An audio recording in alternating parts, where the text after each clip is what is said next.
Before the great night of Diwali illuminates the world, there comes a sacred morning, Naraka Chaturdashi, also known as Choti Diwali or Kali Chaudas. It marks the glorious moment when Lord Krishna destroyed the demon king Narakasura, a time when light reclaimed the worlds and Dharma triumphed over Adharma. In the Satya Yuga, the demon Hiranyaksh dragged Mother Earth, Bhudevi, into the cosmic ocean. Lord Vishnu, in his mighty boar incarnation Varaha, rescued her. From their divine union, a son was born, Narakasura, radiant with celestial power. Out of love, Bhudevi sought a boon from Brahma that her son could only be slain by his own mother, a blessing that would one day seal his fate. Ages passed. In the Dwapar Yuga, when Shri Krishna walked the earth, Narakasura had grown into a mighty but arrogant ruler of Pragjotishpura, modern-day Assam. Drunk with power, he defied gods and sages. He stole the divine earrings of Aditi, the mother of Devas. He seized Varuna's sacred umbrella, the very symbol of cosmic law.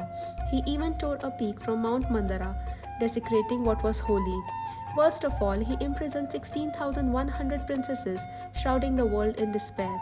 The balance of Dharma was broken. Defeated and humiliated, Indra, the king of gods, rushed to Krishna in Dwarka. "O Keshava," he cried, "Narakasura has enslaved the innocent and mocked the gods. Only you can end this darkness." Even Bhudevi, his own mother, was grief-stricken and blessed Krishna's mission to free creation from her son's sins. Krishna readied his celestial chariot with Queen Satyabhama, the embodiment of Bhudevi, by his side. They flew to Narakasura's fortress, a city ringed by 7 formidable barriers of water, fire, wind, mountain, darkness, enchanted weapons, and the fierce General Mura. With his Sudarshan Chakra, Krishna destroyed each defense and slew the demon General Mura, earning him the name Murari, the enemy of Mura. At last, Narakasura appeared in dazzling armor. "Krishna of Dwarka," he thundered, "I defeated Indra himself. No one can touch me."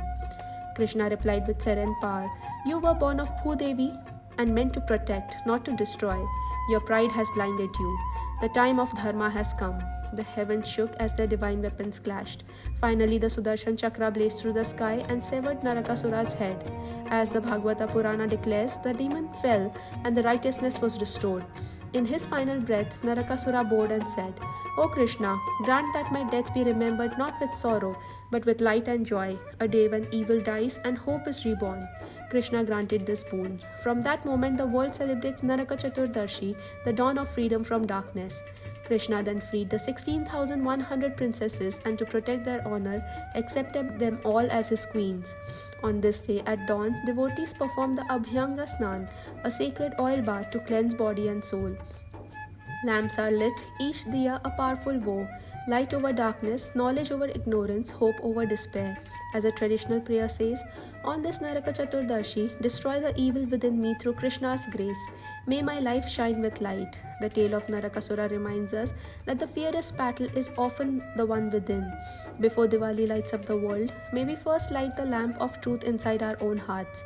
Jai Shri Krishna and a very happy Naraka Chaturdashi. Thank you for watching.